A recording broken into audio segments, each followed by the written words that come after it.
Welcome to Prime Factors. This week, William Cavendish. Hip, hip! Hip, hip! Hip, hip!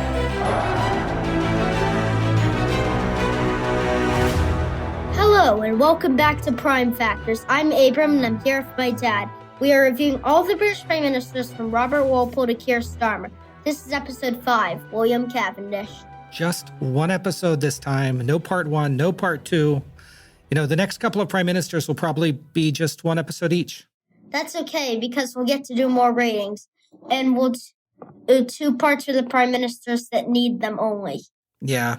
Hey, we have new social media, pictures, and other things from this episode and future episodes are going to be appearing on our Facebook page. Just search for Prime Factors Podcast, and on Blue Sky as Prime Factors Pod. I'm really, really bad at social media, but I'm trying. Hopefully you enjoy our pictures. You can find our episodes at Apple Podcasts, Spotify, YouTube, and www.primefactorspodcast.com. If you enjoy listening, please like, subscribe, comment, and review. We like reviews. We do like reviews. We don't get enough reviews. Please, please, please review us. This week, we are in beautiful Cavendish, Vermont. It's early October. The leaves look amazing. And, I doubt there's too much of a better time to be in Vermont. Maybe a week or 2 later, and it would be perfect. But this is great, and I'm pretty happy. What do you think? I think that it's nice, but I think we're both expecting to see slightly more colored leaves on the drive. Slightly more, but there are definitely some colored leaves here. Remember, October does not mean Halloween October. It means in between September and November, which means in between the start of school here and Thanksgiving. It does not mean, ooh.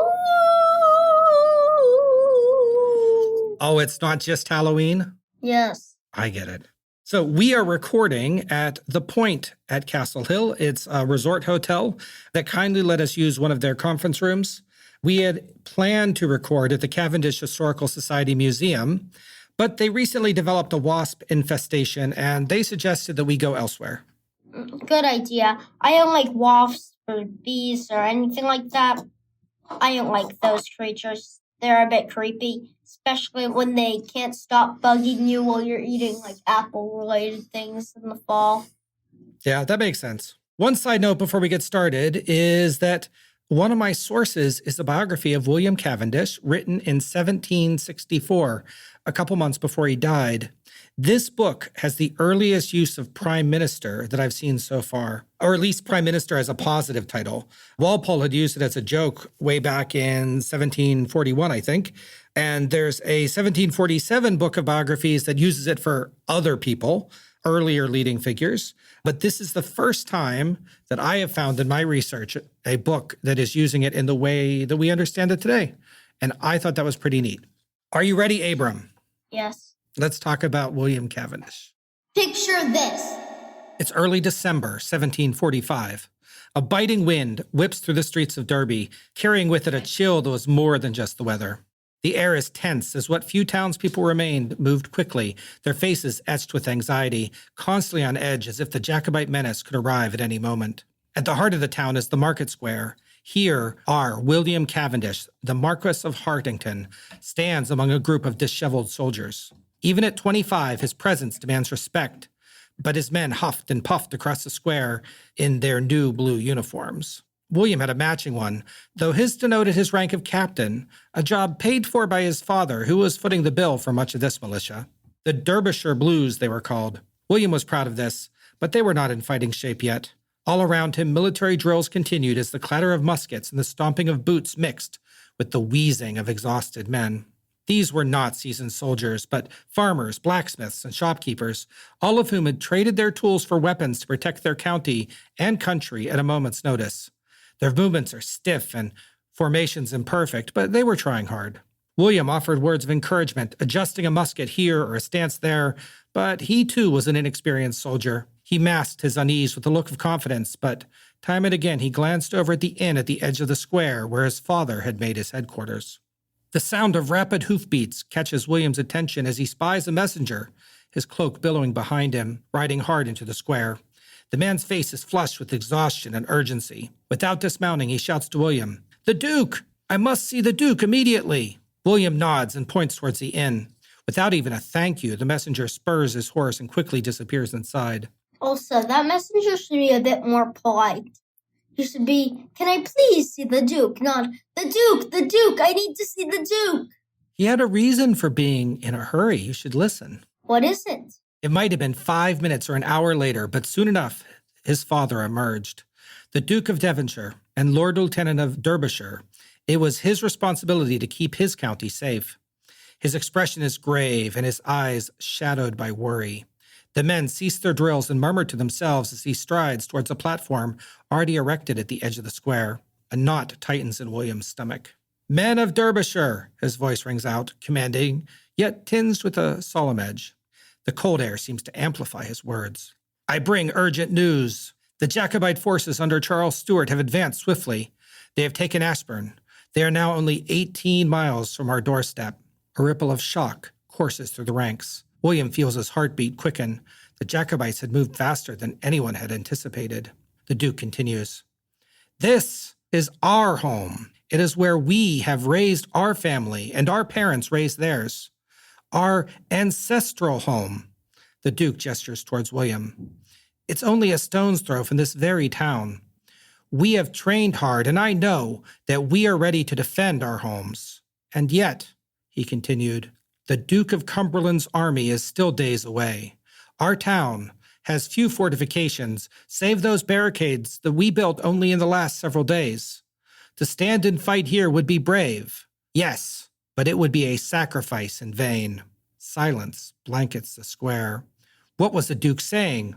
William searched the faces of his men, their eyes reflecting confusion and fear, maybe even defiance. "We have no choice," the Duke began, "but to make a tactical withdrawal.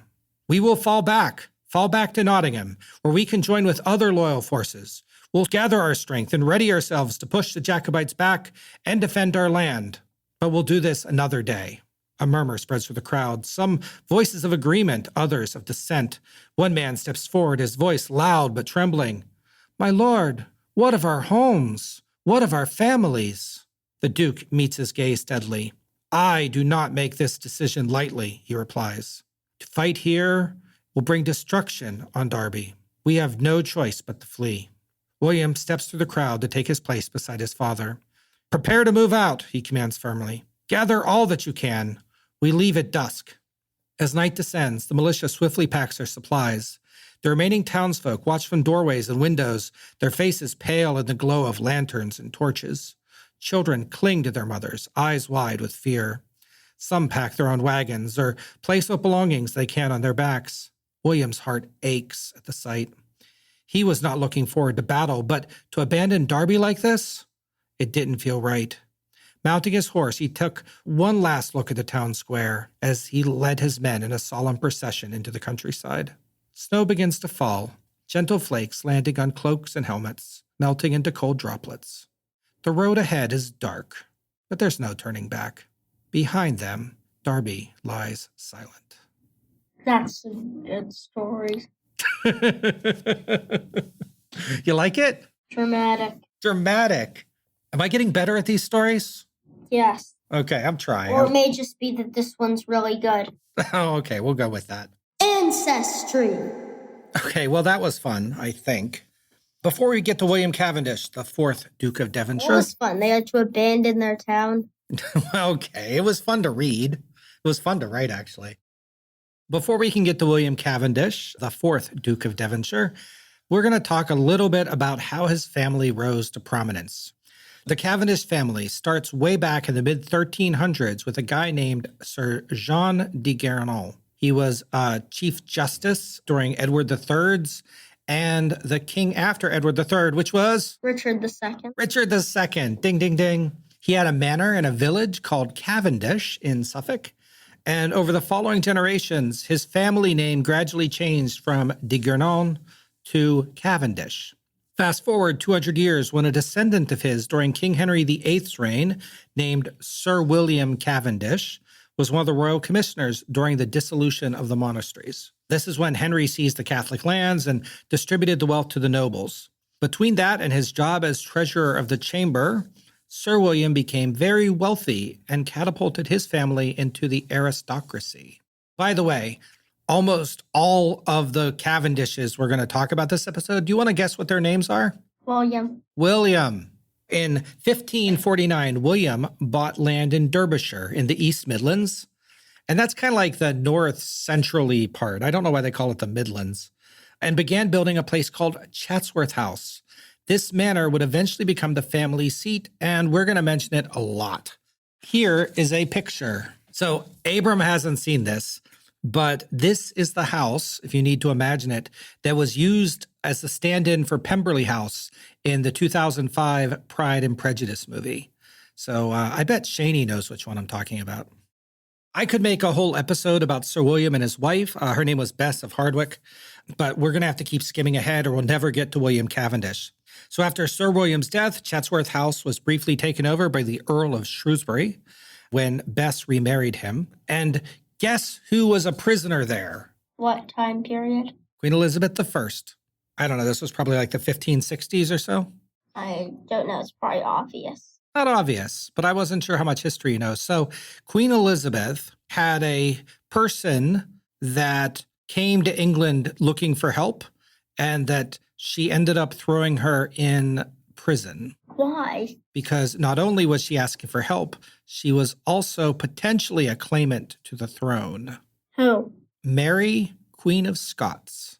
She's just the queen of everyone named Scott? She was not. She was the former Queen of Scotland, and that she got overthrown after her son was born, and the nobles put the baby as king and kicked her basically out of the country.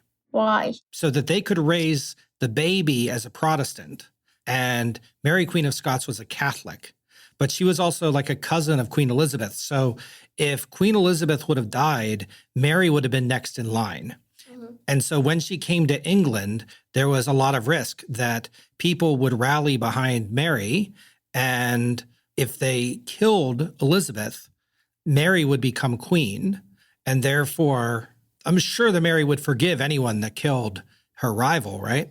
So in any event, Mary, Queen of Scots, was actually imprisoned in this house during Elizabeth's reign, at least for a brief time. After some drama, Sir William's second son managed to secure some inheritance by going to war against Shrewsbury, but his elder brother was disinherited for being both bad with money and also because he kind of became friends with Mary, Queen of Scots.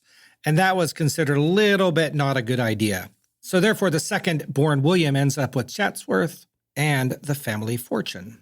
So I have some dates for you. Mary, Queen of Scots was imprisoned in Chatsworth off and on from 1569 to 1584.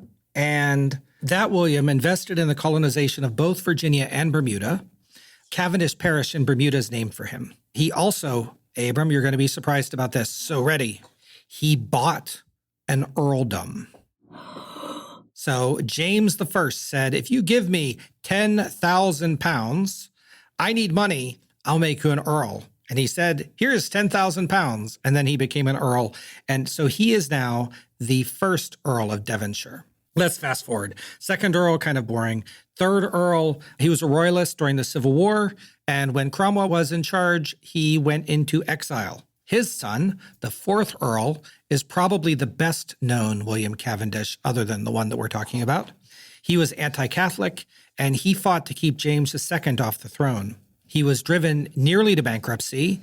He was imprisoned in his house, which, okay, that's a pretty beautiful house to be imprisoned in. But he was one of the Immortal Seven. This is a group of nobles that sent a letter to William and Mary asking them if they would invade England. So when they came to the throne, they were pretty happy with that William. And do you know what they did? What? They promoted him. He is now the first Duke of Devonshire. And that's going to happen in 1694. So we're getting very close to the life of our William Cavendish. The first Duke, he passed away in 1707. His son, the second Duke, he's going to be our William's grandpa. And his son is going to be our William's father. They're all named William Cavendish, but we're just going to do our best to try to say grandpa or dad or whatever in order to try to keep them straight. So at the start of our story, William's father, he still goes by the Marquis of Hartington. The way this family works is that the eldest male is the Duke of Devonshire, and his son is the Marquis of Hartington. So just like the king is the king, but his son or his eldest son would be the Prince of Wales. But wait, would all of his kids be princes? Yes. So all of his kids would be princes or princesses, but only one of them, the eldest, would be the Prince of Wales. The point is that the eldest parent is going to be known as the Duke of Devonshire, and the eldest son is going to be the Marquis of Hartington. So when William's father was just 20 years old, he fell in love, and he married Catherine Hoskins, the daughter of a wealthy lawyer and politician. Love matches were very rare at this point, especially among the aristocracy, but it might not have been completely for love because one of my sources said that he owed her father a lot of money. I don't really know if I believe that. Together, they're going to have a daughter named Caroline, but then their first son is born, William Cavendish, the one that'll be prime minister. Silver spoons. William Cavendish, eventually the fourth Duke and Prime Minister, was probably born in May 1720 in Devonshire House in the Cavendish's family London estates. Despite being the firstborn son, his date of birth was not recorded, but we know that he was baptized on June 1st, just a short walk away at St. Martin in the Fields in Westminster. We always start each prime minister with a measure of how many legs up they received, our silver spoon score. The details are on the website, probably, but don't take the numbers too seriously. We basically add up Nepotism points. nepotism points. That's what we're originally going to call them until a last minute change to silver spoons. Now we give them a lot of things that they can eat soup with. Yes. I think nepotism points sounded too negative. Silver spoons, they're shiny. Yes, and they can help you eat soup. As we just discussed, the Cavendish family was rich and powerful, and they pulled many of the strings of British politics for generations. Multiple William Cavendishes had places named for them, and one put William and Mary on the throne, and they had a lot of legs up. So if we add that all up, we find that he gets a grand total of 36 silver spoons. That is our highest score. What did Compton get? Compton got 35. The reason that Cavendish didn't do even better than Compton is because, remember, his mother is not from the aristocracy. So we only were adding up points on his father's side. But even so, that is still a lot of points. So William Cavendish was born to a particularly powerful family with relationships with the monarchs that had gone for generations. And this is going to help a lot with his career. Early life. At the moment that William Cavendish was born, George I was on the throne, Robert Walpole was in the opposition, and the South Sea crisis that was going to propel him to power was about to hit. Also, was that Sunderland's time? This is Sunderland and Stanhope. Yep. You mean? Stanhope. The nice thing is I don't need to remember how to say his name anymore because that was a long time ago. You do in this episode. Thank you, Abram, for reminding me. So you just lied. In these Pinocchio, your nose would be getting bigger around now. In these turbulent political times, William's grandfather had been, but was no longer the Lord President of the Council, but he still served in the Privy Council. He was also the Lord Lieutenant of Derbyshire, where Chatsworth House was located, or is located. Blah, blah, blah, blah, blah house. I think it's too nice of a house to make fun of. I mean, it's very pretty. It's the color.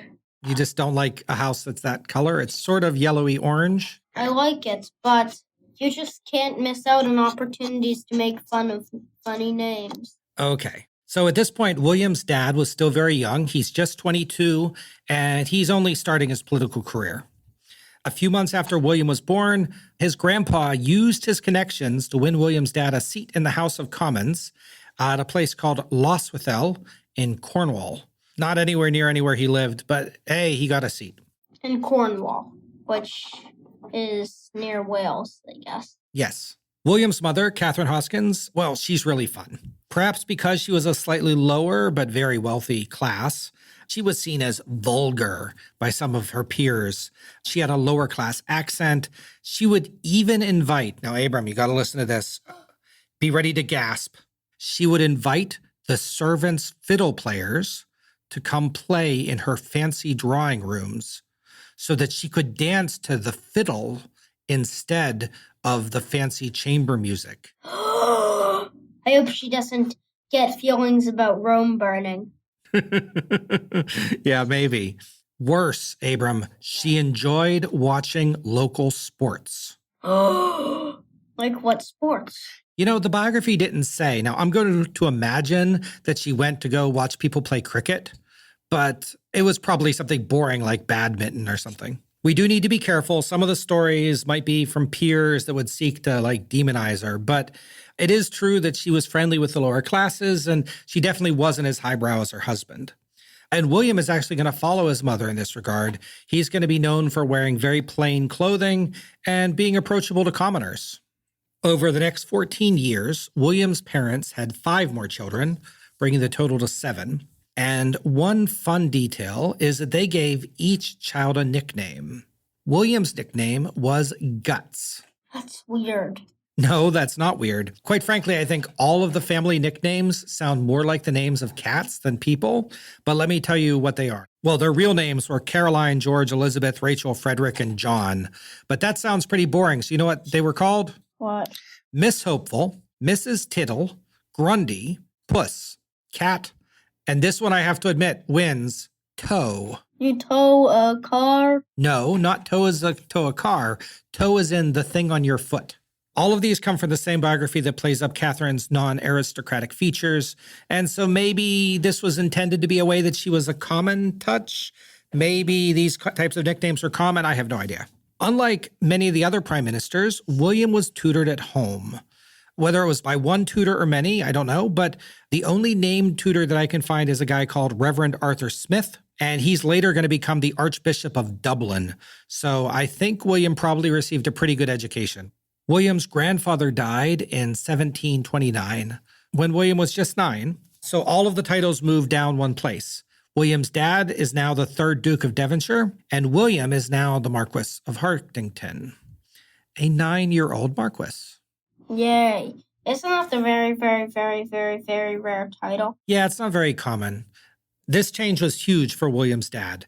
So he left the Commons because he was an MP. Now he's in the Lords. He picked up his father's role as Lord Lieutenant of Derbyshire. I probably should be saying Lord Lieutenant, but I have trouble saying lieutenant because there's no F in that word. So what? In British English, what we Americans call lieutenant, they call lieutenant. Why? I don't know. They pronounce lots of things weird. Abram, which one should I use? Lieutenant. Lieutenant. Okay, I'm going to try. Because this is British. This is a British podcast. You're right.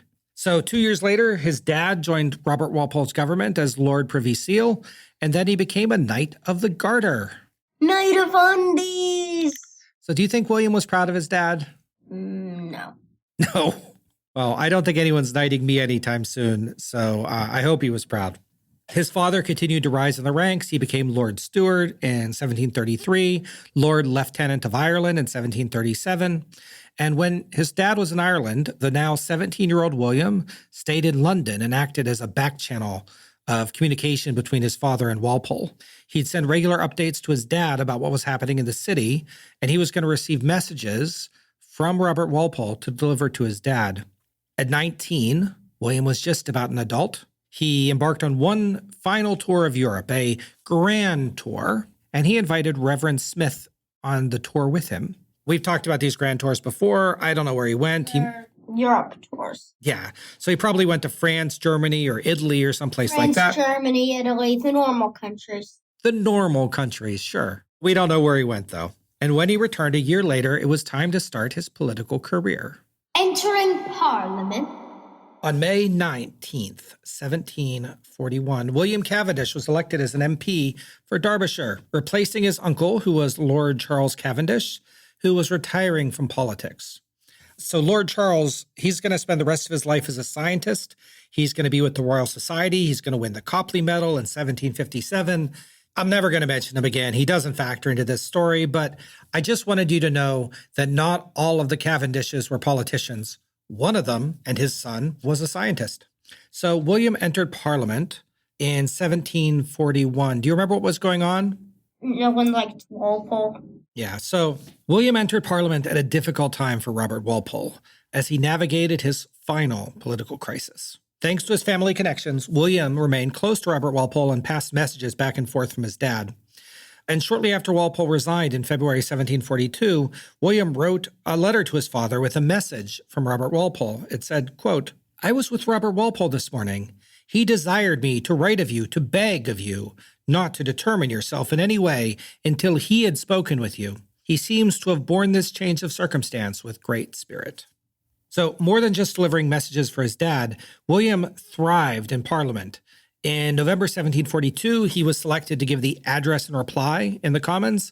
This is the official response to the King's speech, the announcement of new priorities for the session, and it was a really great honor. Henry Pelham called him, quote, "our mainstay among the young ones."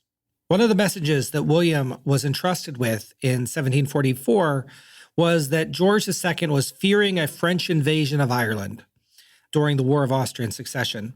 So William had to deliver a message to his dad that the king wanted him to remain in Ireland for another year and to ready the defenses for war.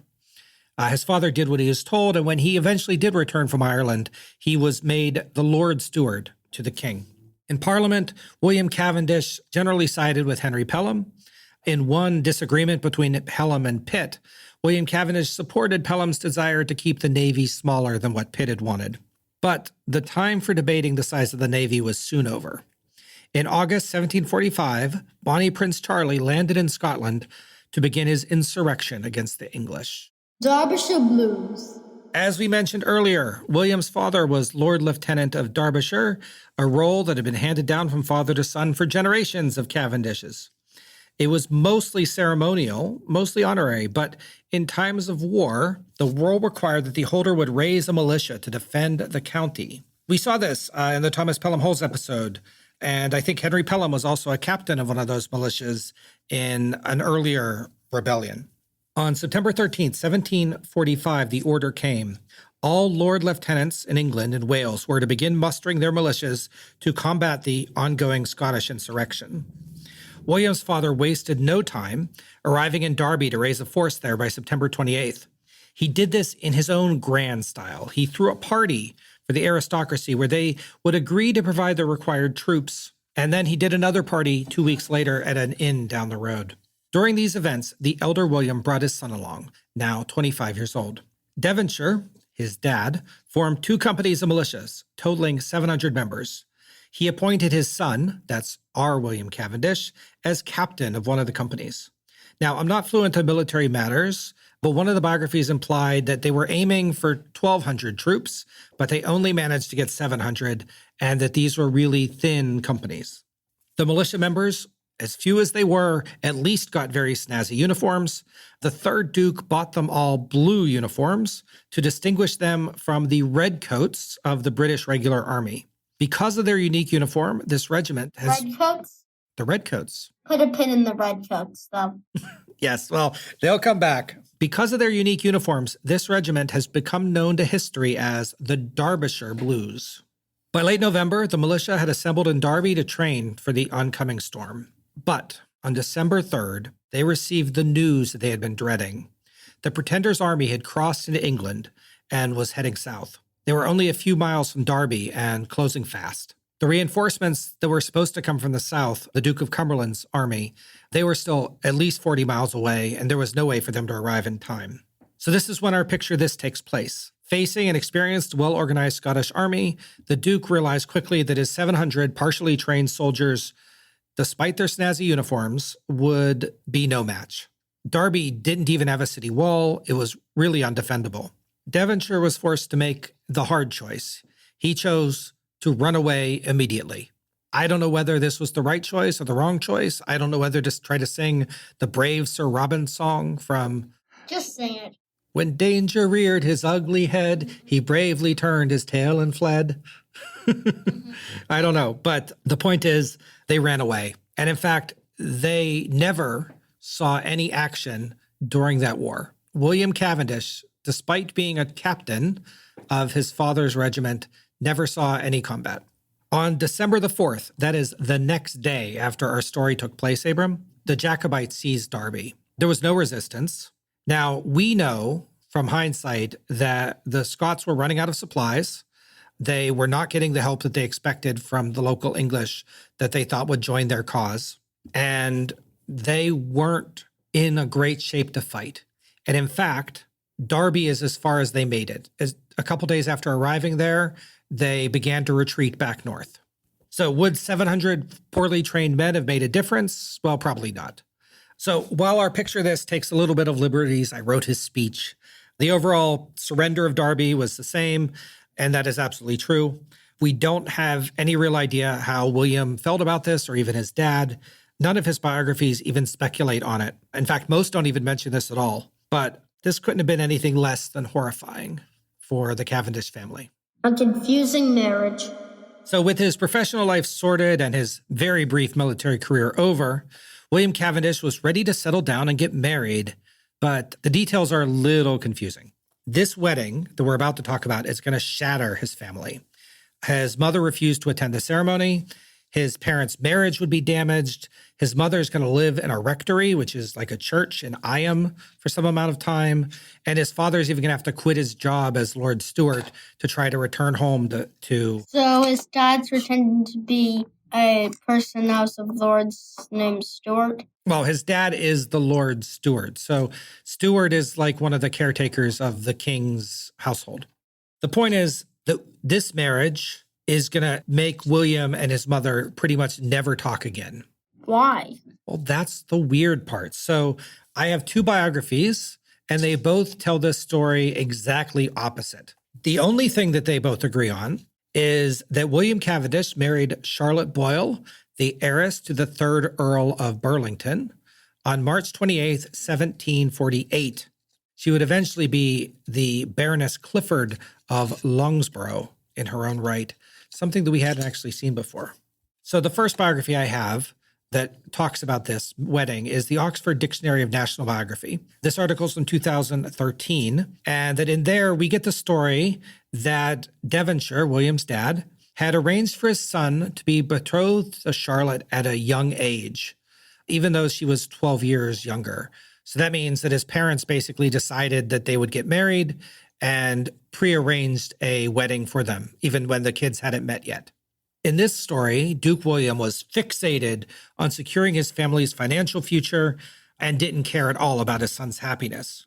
In that version, William's mother, she wanted William to reject this. She wanted William to marry for love instead of money. And she became very upset, both that William's dad even suggested this, but also that her son agreed to it, and that this is what tore the family apart.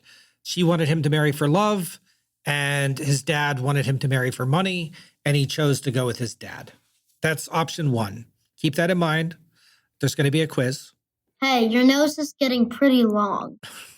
In the second book, Roy Hattersley, The Devonshires, A Story of a Family and a Nation, he gives a different story. He says that William's mother wanted an arranged marriage and that she had found William several suitable brides. But going against his wife's wishes, William's father said, "No, William, you must marry for love." And that William found a woman that he loved, Charlotte, and that they got married, even though his mother was very, very unhappy. So either way, the mother was unhappy, the father was happy. Correct. In both stories, the mother is so angry that she pretty much leaves the dad, at least as much as you could leave. I mean, she went to live in a church. She is so angry about it that she leaves the dad and never talks to her son again. In one story, it's because his dad arranged a marriage that she disagreed with. And the other, it's because he married for love and she disagreed with it. So there's no way to make them compatible. We do know that Charlotte's family was an excellent match financially, and that by getting married to them, he was going to make William really, really rich. But what Hattersley argues in his thing is that, yes, they would have been rich, but actually, even though she was wealthy, her family was very scandalous, and it would have been bad for William to marry into such a scandalous family. And according to Hattersley, her dad was actually gay, and having a relationship with a famous artist at the time. And her mother just had a relationship with anyone that she wanted because it was a marriage of convenience, and that this was a big, big scandal. But I don't know. It doesn't really make a lot of sense to me. I think it seems most likely that they married for money, and that his mom, who married for love and who had all of these kind of peculiar habits around listening to fiddle music, probably wouldn't have agreed with a arranged marriage, especially an arranged marriage with a woman that was 12 years younger. How old was the woman? 16? Yeah, so at this point, they got married in 1748, and so that makes him 27. So I think she got married at 16. That means the classic Disney princess age. Yeah. A letter that William sent to his mother, it doesn't really shed much light on this. He said, quote, "I was aware that in the particular situation of my family, I was not merely to consider the dictates of my own passion, but I was to have a regard for what would be a benefit to my family. Had I thought only of myself, my inclinations may have led another way." That does make sense, though. Yeah. So I think the first is right.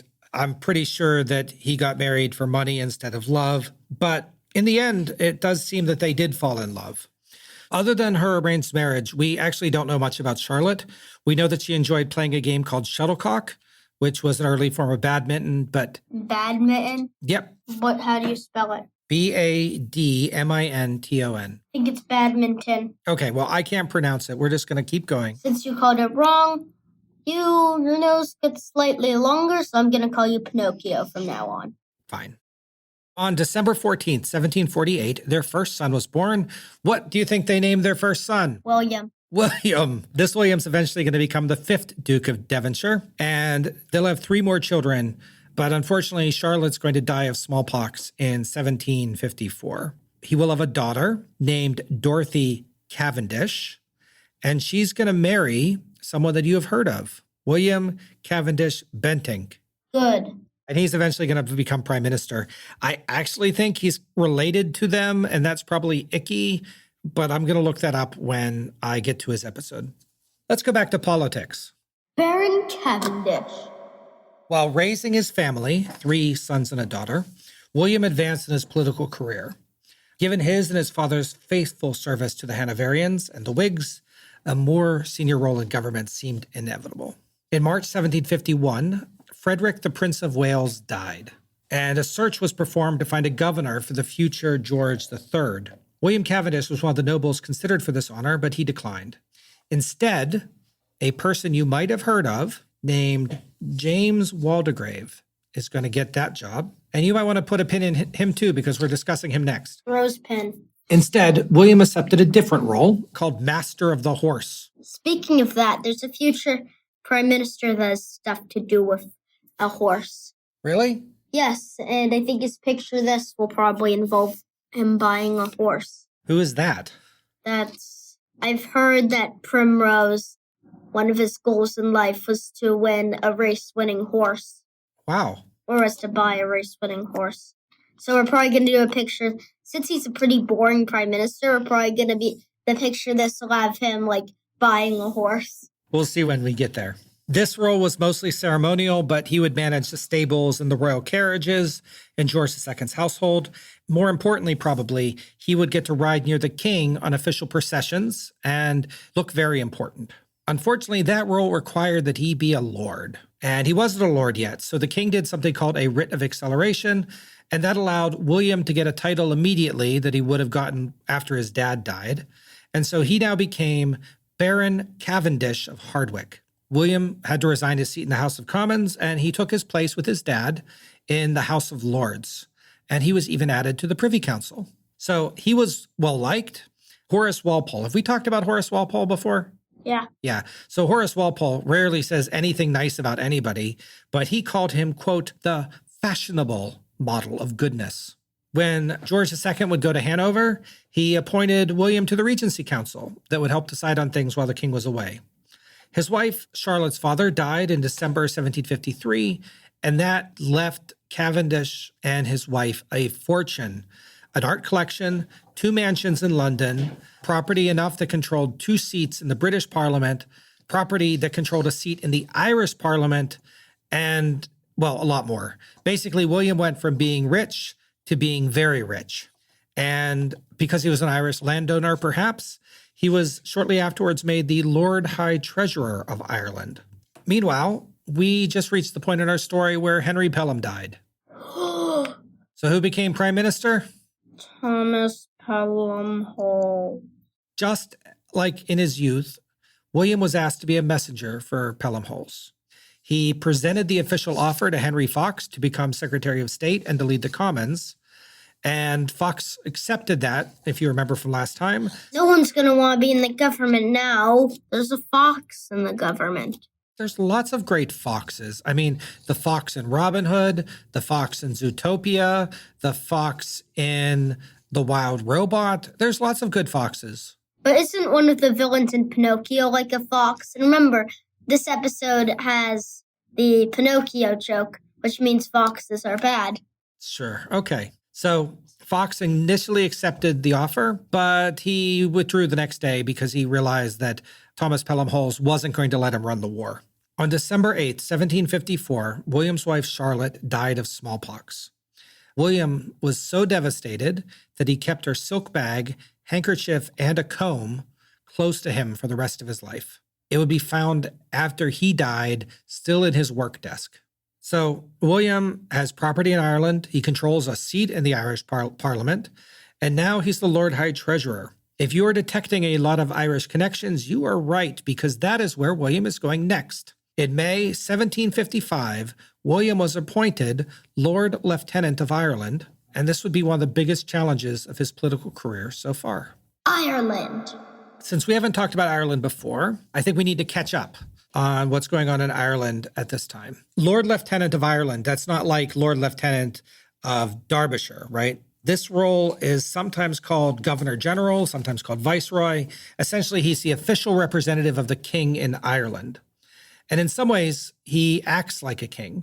Just as the king gives a king's speech to the British Parliament, a Lord Lieutenant of Ireland delivers the, quote, speech from the throne to the Irish Parliament that acts essentially as the words of the king. The Lord Lieutenant gets his own privy council, and he has a lot of the same powers of the monarch on the island. Like the British monarch, he also often delegates that power to a local Lord Deputy or a Chief Secretary or someone else.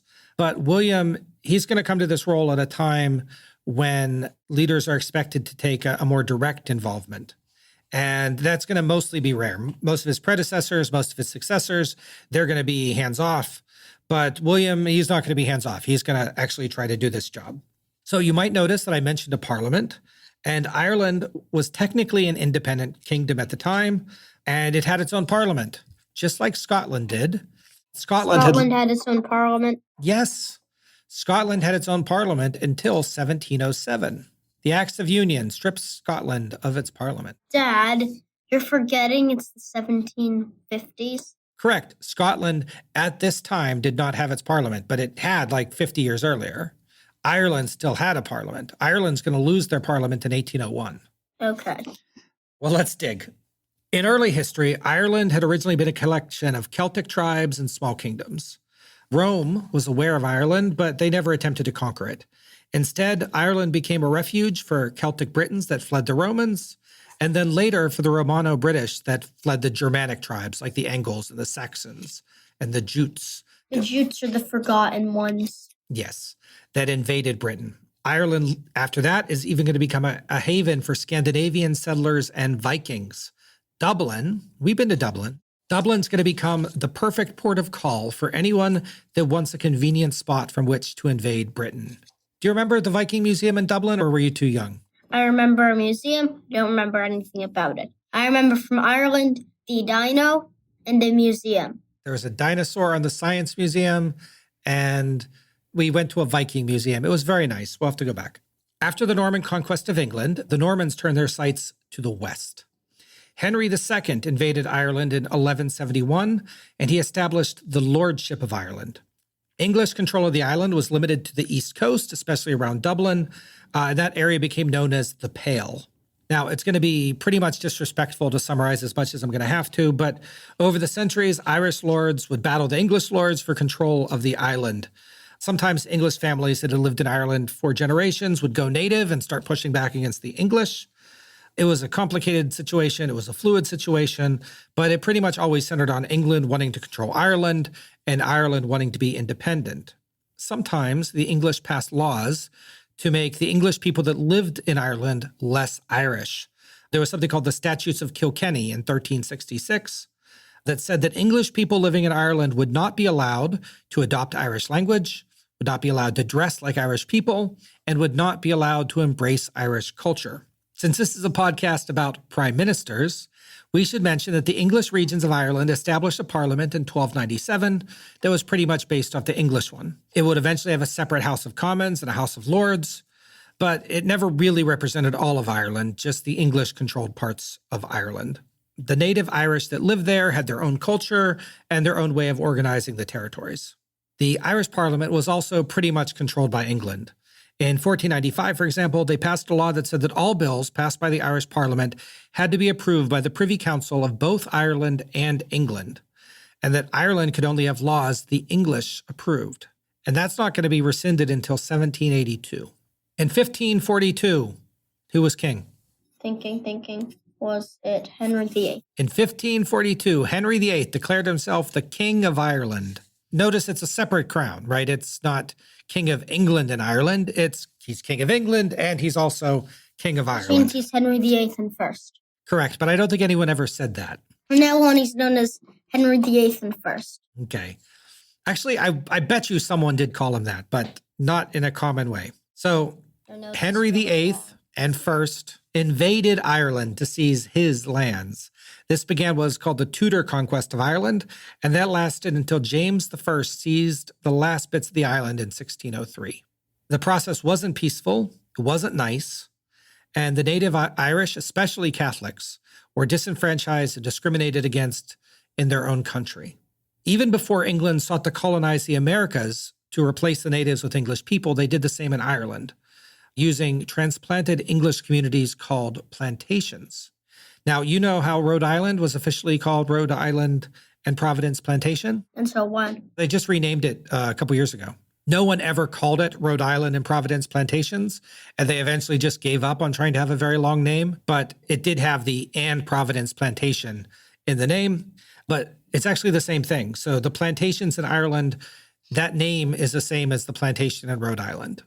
Which means there's a place in Ireland called the Plantation Providence. Well, the largest was called the Plantation of Ulster.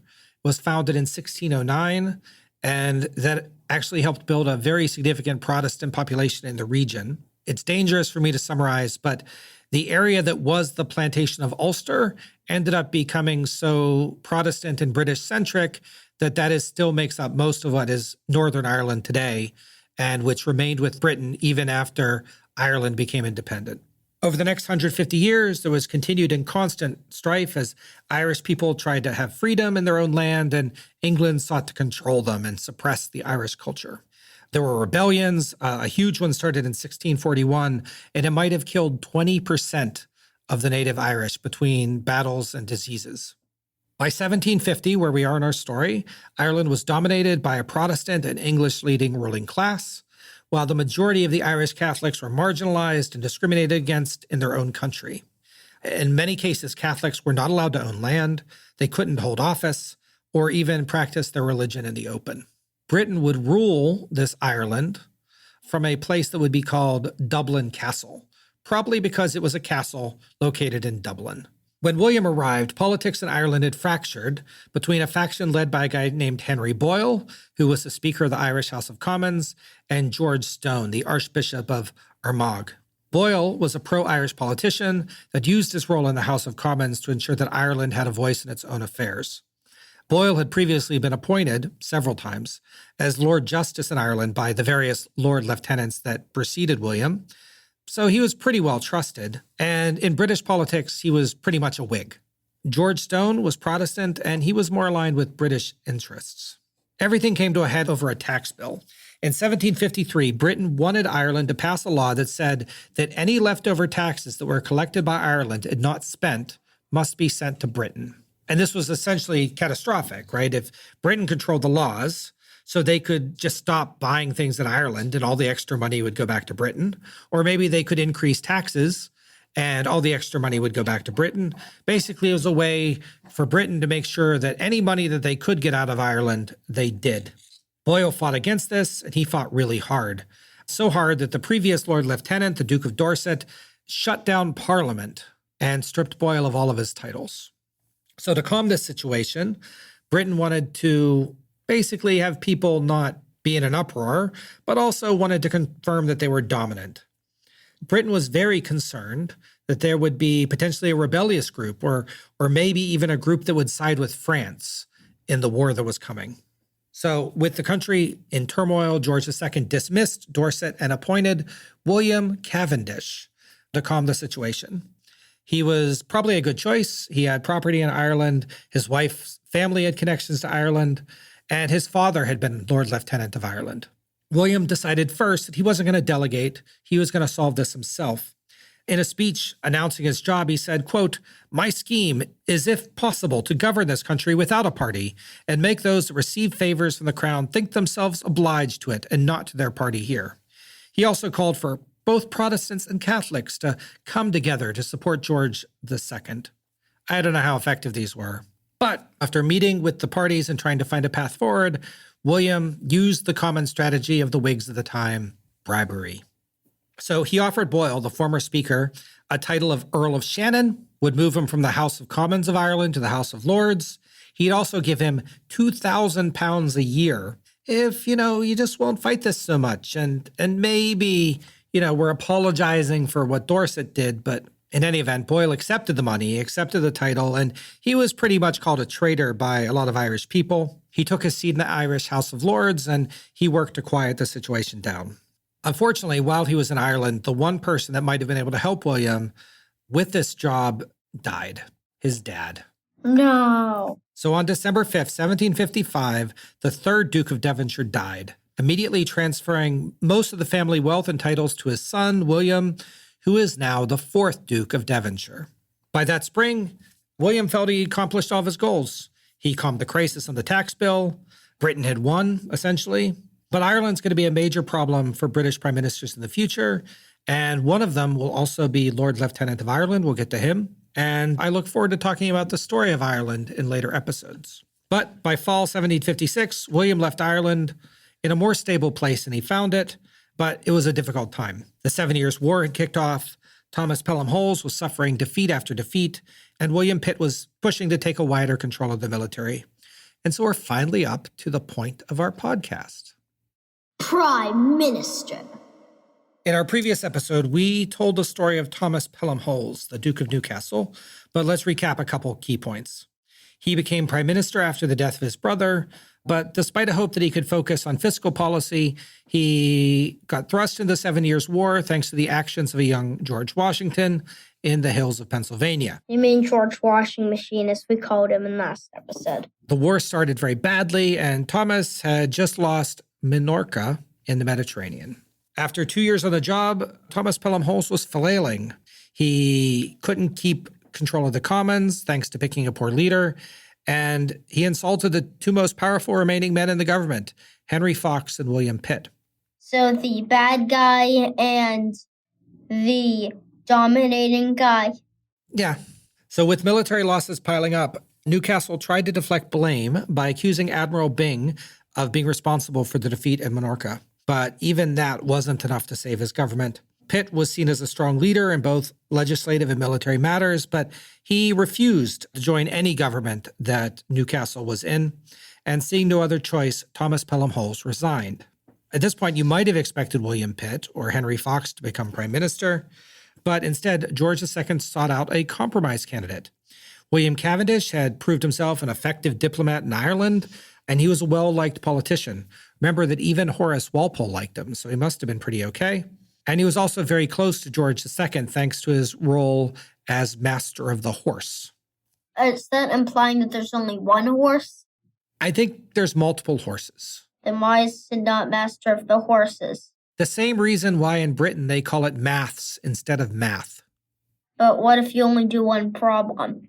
This is a question that we need to pose to British schoolchildren. So William was offered the job, but he accepted it only with reservations. He said that he would be a transition leader only. He would solve the current crisis and move on. He made George II promise that he'd be permitted to resign if he wanted to, but he did leave the door open to stay on if he enjoyed the job. This was not the culmination of William's ambition, just an important job that he was glad to do and then move on. As part of this compromise, William Pitt would become the Southern Secretary, and he was going to be put in charge of both the House of Commons as well as the war. William Cavendish became First Lord of the Treasury and therefore Prime Minister on November 17, 1756.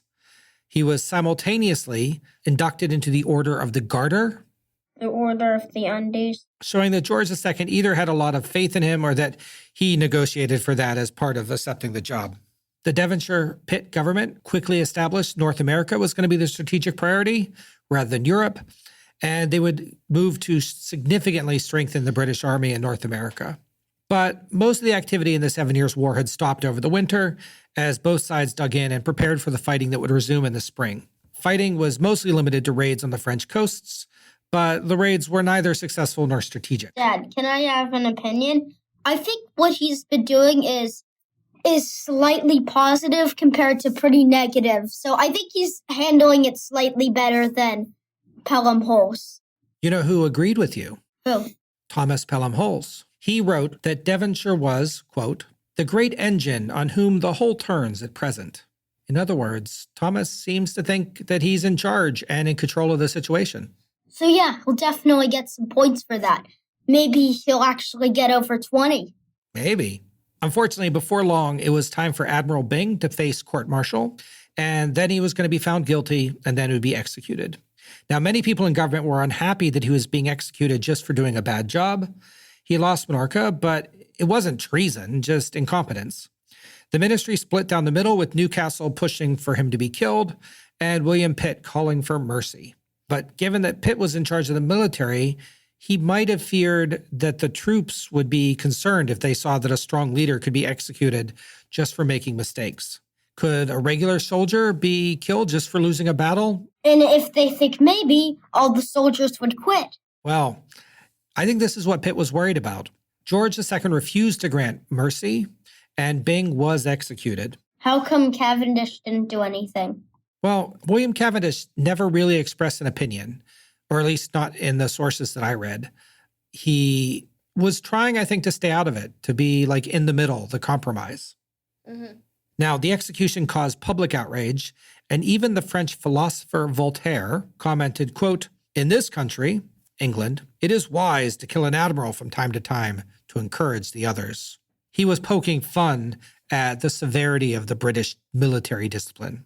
So for going against his wishes, and because William Pitt seemed incapable of not upsetting George II every time, George II fired him. He dismissed Pitt as Southern Secretary in April 1757, as well as firing other people that Pitt had brought with him, including his brother-in-law Richard Grenville Temple, who was in charge of the Navy.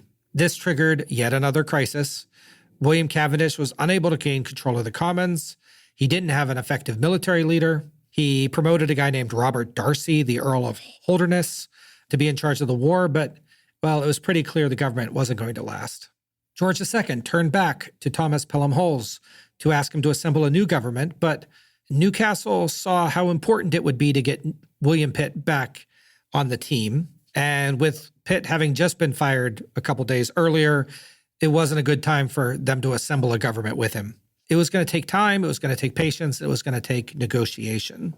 And eventually, in a situation that I barely understand, but I hope to learn more about soon, George II lost patience with William. He also lost patience with Thomas Pelham Holmes. And on June 8th, 1757, he appointed James Waldegrave as the First Lord of the Treasury and asked him to form a government. Cavendish was out. Waldegrave failed. He failed quickly. He lasted 4 days. 4 days.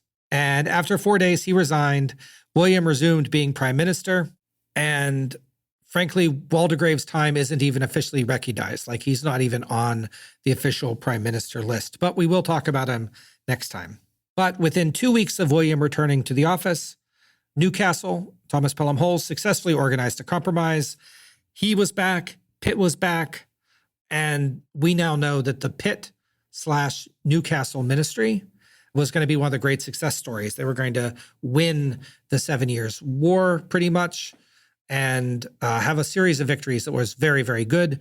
And in fact, we gave Thomas Pelham Holles a known because of how well that second half of his term went.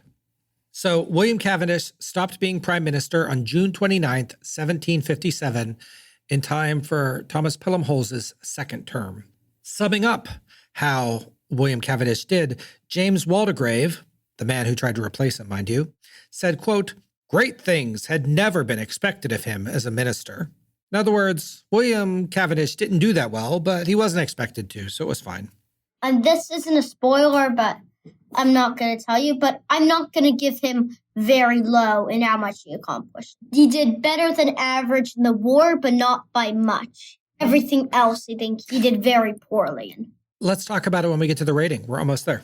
In recognition for his efforts, George II offered William the role of Lord Chamberlain, making him responsible for the king's parties and diplomatic functions. As best as we can tell, he was very happy working for George II, although, as we'll see, he would be less happy to work for George III.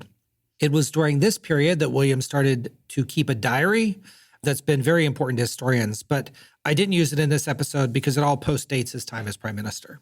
Also, Pinocchio, your nose is getting really long at this point.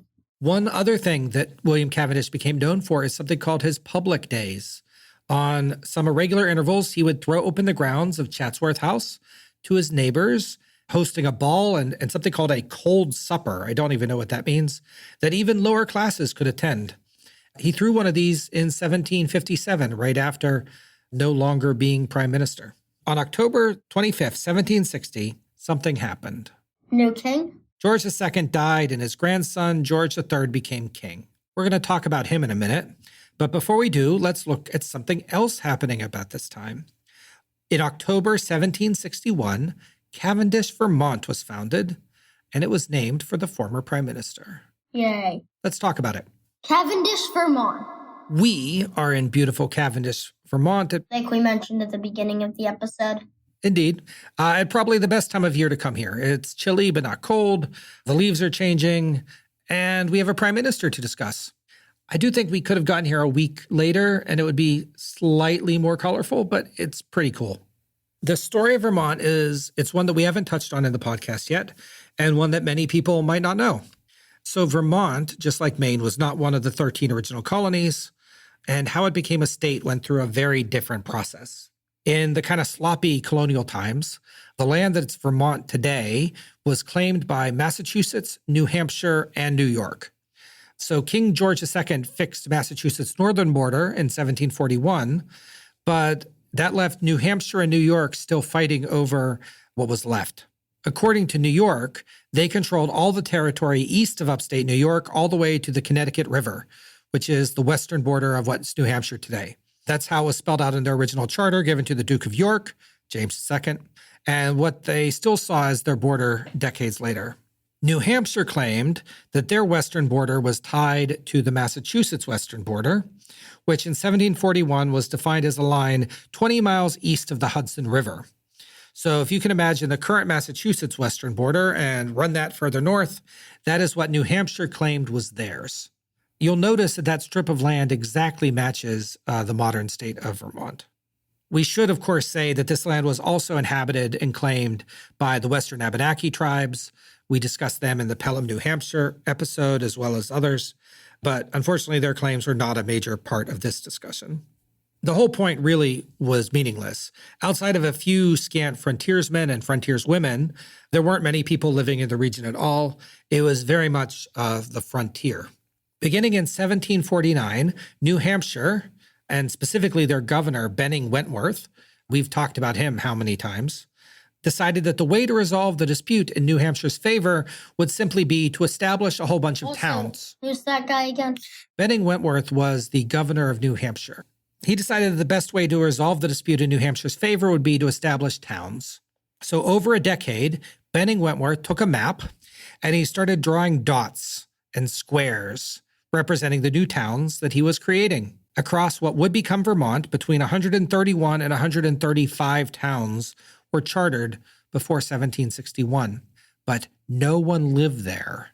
These were on paper, they were on the map, and it might have looked like New Hampshire was booming, but for the most part, most of these towns he was creating were just illusions.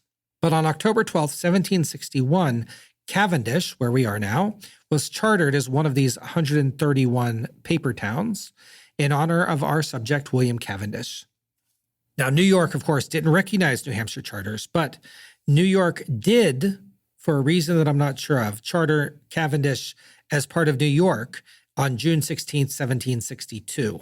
This is directly from the town website and their history section. I haven't found anything else that confirmed this, but I trust that they wouldn't make that up. But it's the only case that I know of where New York agreed to one of the charters that was approved by New Hampshire. I can only assume it's probably because Cavendish was kind of important, and even they thought, hey, we're not going to take it away from William Cavendish. Don't know. Anyway, on July 26, 1764, the Board of Trade, back in England, ruled that the territory that we were in actually belonged to New York. This didn't stop the first settlers, named John and Susanna Coffin, and their children, from arriving in Cavendish as the town's first settlers in 1769. Now, New York tried to assert control over the area. They proclaimed that all the grants issued by New Hampshire were invalid. That was in 1770. And sometimes they would give the same land to the new settlers. Other times, they would want the settlers to repurchase the land. Sometimes they gave it to different settlers. It was a mess. And it was all because New York and New Hampshire just couldn't agree. And it made the people that lived here upset by both New York and New Hampshire. The drawing towns, what happened to them? Are they actual towns now, or are they fake? Well, nowadays, there's lots of people here, and I believe that most of the towns that were chartered by New Hampshire eventually got some people, and that those are the towns that are on the map today. Is Cavendish the only one that, it's the same Cavendish that was on, the map, instead of the town disappeared and then came back? Well, Cavendish was special because New York also agreed that Cavendish existed. So it's the only one that always really existed. The only one that I know of. But honestly, these were people living in the woods by themselves. Oftentimes, they didn't care if somebody thought they were in a town. They were just living in the woods, right? This was very, very empty at the time. When the revolution broke out, John Coffin, that first settler, was appointed as the captain of the Cavendish militia, with other families that had moved into the area since then. During the war, American troops were twice encamped on his land. They ate all of his food and stole a lot of his stuff. And in fact, Coffin had to send his family away to another town in New Hampshire just so they didn't starve because the New England troops had eaten all of his food. Why? Well, this is one of the common things that happen in wars. Basically, at the time, the military could decide that they're borrowing your house and they're going to eat your food, and you should thank them for it because they're keeping you safe. But by 1777, the people of Vermont were tired of being pawns. They were tired of being halfway between New York and New Hampshire. So they did something that another group had recently thought of, and they declared their independence. They initially called their territory New Connecticut, but they later changed it to the Republic of Vermont after the Green Mountains. See, Green Mountains. I think that's a Green Mountain over there. A short time later. The Continental Congress, the group that was essentially running the war in the 13 colonies, they did not recognize Vermont. They still consider Vermont part of New York. But there were Vermont people that were still part of the Revolutionary Army. That said, a group from the Republic of Vermont traveled to Quebec while it was British to negotiate maybe Vermont remaining part of Britain instead of being forced to rejoin New York. They so much didn't want to be part of New York that they would rather be British. Wow. Eventually, key leaders in Vermont, including that guy, John Coffin, they gathered to make a new constitution of this republic. They completed that constitution in 1777. And after the Revolutionary War was over, in March 1791, the United States finally decided to officially recognize Vermont as being its own thing and not a part of New York. And they admitted the Republic of Vermont as our 14th state. the very first state to be added after the country was founded. By 1785, there were just 35 families in Cavendish. But after the Revolutionary War, many Revolutionary War veterans used and settled on land out west. By the time Vermont became a state, the population was about 500. And by 1810, the population here had rose to about 1,300. But ever since then, Cavendish has remained a small town in the woods, a beautiful small town in the woods. And even now, the population today is about 1,400. And that's the story of Cavendish, Vermont. Yay. George III. We're almost to the end of our episode now, but we need to talk about George III. Unlike George II, George III came in with many new ideas and attitudes, and he was not well liked by the Whig leadership. The Whigs had been very popular with George II, but George III he had different ideas. So Thomas Pelham Holles was going to struggle to work with him as prime minister, just like we discussed last episode. And George III is going to dismiss Pitt again, and it's going to be tricky. Thomas Pelham Holles is going to be kept around for a while, pretty much as a mascot, but he's not going to have very much power as increasingly power gets given to John Stuart, the Earl of Bute. Newcastle quit the government in May 1762, and John Stuart's going to be the one that's going to replace him, bringing in the very first Tory government. And the very first Scottish. And the very first Scottish government in our podcast series. So I think I'll probably get points for that. Yeah, we'll get there. During this time, William Cavendish remained the Lord Steward for George III, but he seemed to hate his new boss. Horace Walpole said that he was, quote, fluctuating between his golden key and disgust. The key is a symbol of his office and something that William must have previously carried with pride, but George III was not his friend. Unfortunately, William became so fed up with George and his policies that he did what we would call today quiet quitting. Have you ever heard that expression, Abram? No. It's basically when you are supposed to be doing a job and you just stop and you don't tell anyone you've stopped. And indeed, that's what he did. In the summer of 1762, William Cavendish wrote, quote, having declined to attend council meetings all summer, how long shall I be able to remain in office is uncertain. He wasn't just waiting for George III to fire him. His health had become poor, and he planned to spend the fall of 1762 resting in Bath. But that October, George III made it very clear that he expected William to attend an upcoming meeting. He said through another guy, Lord Egremont, notwithstanding that you have at late declined attending the cabinet, yet as the final decision of the peace is being taken at one that will soon meet, His Majesty has no doubt that you will give your personal attendance and your advice on so great a point. How come he can't just quit? I don't know. I think he's trying to be extra rude by not quitting and making George fire him. William was all but commanded by the king to attend a privy council meeting, and yet he still refused to come. He claimed he didn't know enough to offer his advice, but he just didn't get along with the new king and wasn't afraid to show it. On October 28th, while traveling in a coach to London with Thomas Pelham Holles, the king spotted the two together and assumed that they were plotting against him. But instead what was happening was that William was traveling to court to resign. He arrived at the palace, and George III refused to see him. In fact, they started talking to each other through a messenger boy. George III sent a message through that page that he would only see William at a time of his own choosing, and that he could come back when the king was ready to talk to him, and that he couldn't resign until the king told him he could resign. But William didn't care. He handed his staff and his key to Lord Egremont, who was there at the time, and basically said, here, give these to the king. I quit whether the king wants to talk to me or not. The king was so angry, he personally struck his name from the Privy Council list. This caused a rift in the government. Nearly all of the Cavendish-aligned ministers quit at the same time. You might remember from Thomas Pelham Holles' episode that there was sort of a plot that Newcastle wanted that if everyone had quit at the same time in protest over Cavendish leaving, that maybe they could get some power. But, something like what Henry Pelham had tried, it didn't work, and not enough people resigned.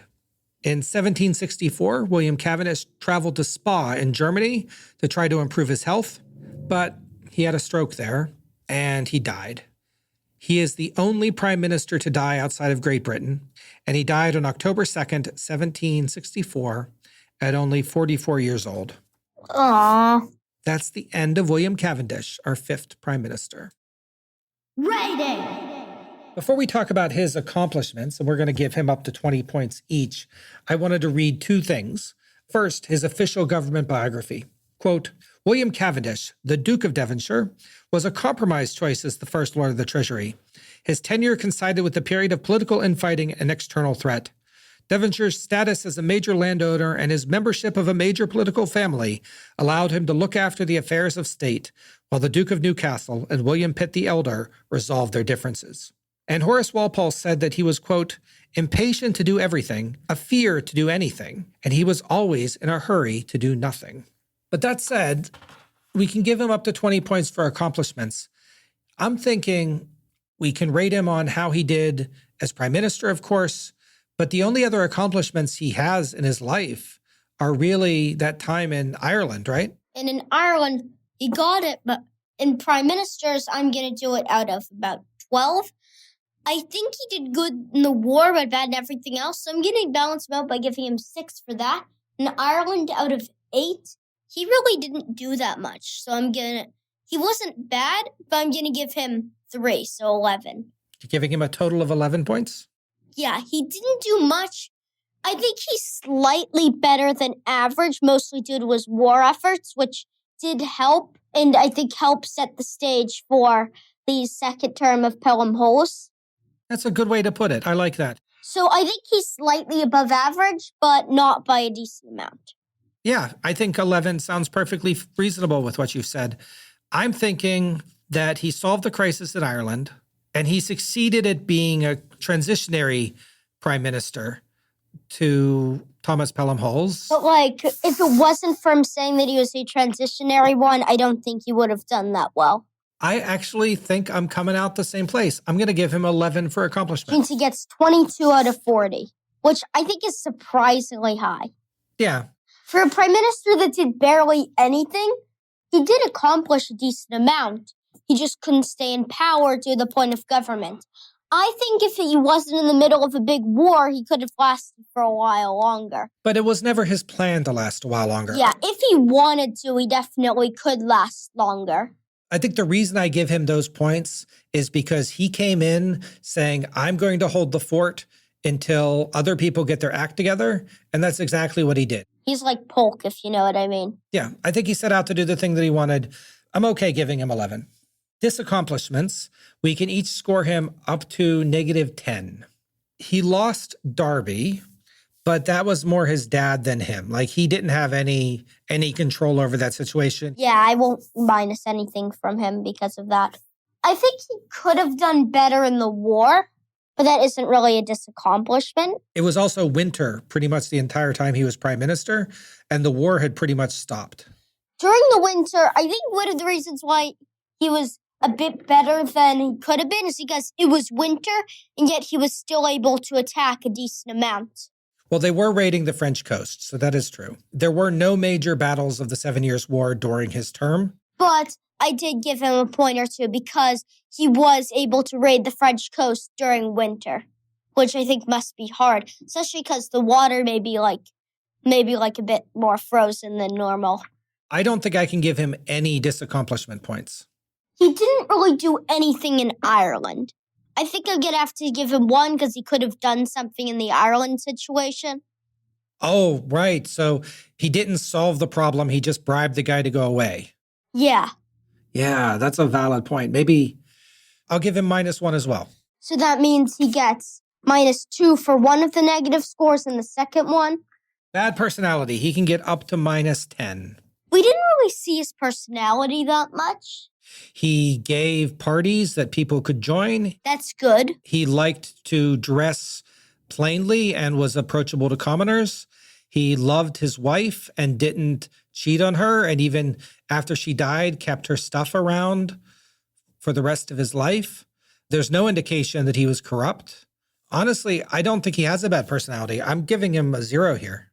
Me too. So he gets -2, which means his score right now is 20, which is still pretty high considering who he was. How interesting his life is. 10 points each. I don't think it's interesting, but I think you could make a movie and make a decent thing out of it. I think that it wouldn't be really good, but I'm going to give him a 4. I agree. I was going to give him a 3. So that means he gets 7 for that one. Now, how he looks. So I have here a picture of William Cavendish. It looks like he's in a cave and he's blocking a candle. And what is that? Is that a torch? A flaming knife? This picture is the picture that will be posted with the episode. It will also be up on our social. So I don't know what I feel like, but his face just seems like something could easily go wrong. It just seems weird. It looks like he's trying to do a selfie. They didn't invent selfies yet. I know. He wants to look older. This painting, I don't particularly like him in this painting, so I'm giving him a 4. I think that thing that you said is a flaming knife. I think it is a staff. Maybe it is the staff from when he was Lord Steward. I don't really like this one specifically. I'll give him a 7. What do you think? I don't know. I think he comes off as looking like a kid in that picture. And I think you're right, a kid that is trying to look older. So I will give him 5. Which means he gets 6. So that is 3.5 points in the end for Abram and 2.5 points in the end for me. And I wonder why it is that we give them 10 divided by 2 instead of 5 each. But hey, that's fine. Next, we have what? Lifespan. He lived to 44, which means he gets a 4.4. All right, excellent. So now for his term, assuming that we don't count James Waldegrave, he was in office from the 16th of November, 1756 to June 29th, 1757, a total period of 226 days. What percentage is it? Are we taking him as 226 or are we taking him as 222? 222, and since it's less than a year, we're going to do the thing where we do the decimal too. That is the rule. If they serve less than a year, we give them pity points by letting them get decimals. In this case, he is 0.61. Which means 0.6. So we'll do it. Yep, 0.6. And that's it? That is it. Let me calculate. It's 38. It's 38. Now, what did Pelham Holes get? Pelham Holes got worse. How? Because we gave him a lot of minus points for losing Minorca because he never got it back before he was the end of Prime Minister. So Thomas Pelham Holes got fewer accomplishment points. We only gave him 12 total for accomplishments. And we just gave 22 to Cavendish for accomplishments. Does this feel right? This doesn't feel right. How come we didn't give him that much? Because you decided that we were giving all the credit to William Pitt. I did. I thought we gave it half to him and half to Pitt. Well, Thomas Pelham Holes really was successful when he was paired with William Pitt and was very not successful when he wasn't. So that's why I think we tried to not give him that many points because we thought that mostly it was about Pitt. Yeah. Well, he was doing a lot of stuff himself. And during the winter, he was able to do a decent attack. Little attack. Yeah. The point is, William Cavendish has just got 38 points. Now we have the big question. No, or ice cream cone! It's pretty obvious he's ice cream cone. Yeah, I think it's pretty obvious he's ice cream cone. Yes, he got a decent score, but it wasn't because he was good. It was because for a transitional prime minister, he did pretty well. Yeah, I think he accomplished what he set out to do and no more. So he didn't do much otherwise, so that's why I think 38 is a right score for him. Just to put that in perspective, that's higher than Pulteney and Compton, but lower than Walpole and Pelham, and that seems about right. He did a lot better than expected. He did do better than expected. I kind of ended up liking him, but maybe against my better judgment. I think if he lived longer, I don't know if he would have ran again, but I think there was a decent chance that if he lived to another war period, like the Revolution, he probably would have tried to get back in again if he was needed. Yeah, I think you're right. I think he went where he was needed. So with that, we are very sorry, William Cavendish, that you are an ice cream cone. But we're pretty impressed of your score, especially for a prime minister that barely lasted any long. Yes. I think of all the prime ministers that lasted less than a year, I think he's probably going to end up with the most points due to him doing what he set out for pretty well and sort of like set the stage for events to come. He wasn't a good prime minister, but it's only because he didn't serve long. And if he maybe was in a slightly like easier war, I think he would have done a lot better. I think it's mostly just the circumstances why he didn't do as well. Okay. So do you agree? I think so. But with this, Abram, it's time to say goodbye to Cavendish. It's time to go get some dinner and go play some mini golf. How's that? Yeah. All right. With that, thank you for listening. Please don't forget to like and subscribe. Please follow us on our Facebook page, Prime Factors Podcast, and on Blue Sky. And we will look forward to seeing you all soon. Say goodbye, Abram. Goodbye, Abram.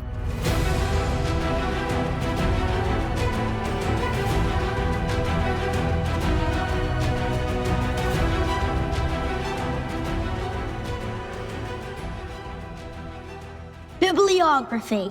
Let me begin first with an apology. We were recording this episode in a hotel in rural Vermont, and while that has many advantages, problematic issues with our audio equipment was not one of them. During the recording of this episode, we struggled with some microphone problems from Abram. As a result, some of his banter was not as usable as it should be. We kept in what we could, and we are looking at new microphones in the future. Our next episode will be recorded at home, where we will have a little bit more flexibility in the event of a problem. As for our sources, the first main source was The Devonshires, The Story of a Family and a Nation by Roy Hattersley, published in 1998. Hattersley is a politician and journalist rather than a historian, but his work has a detailed bibliography and it seems well-researched. This is the book that had some of the more salacious claims and others that I omitted. And in general, I was very careful in terms of what I included from this book that was only in this book. But it's a fascinating story of the Devonshire family, and I'm positive that I was being overly conservative. Another key resource was Lives of the Earls and Dukes of Devonshire by Joseph Grove, written in 1764. This book was published only months before William Cavendish passed away, and I found the optimistic view the book had of his future career to be, well, sad. This book wore its biases on his sleeve.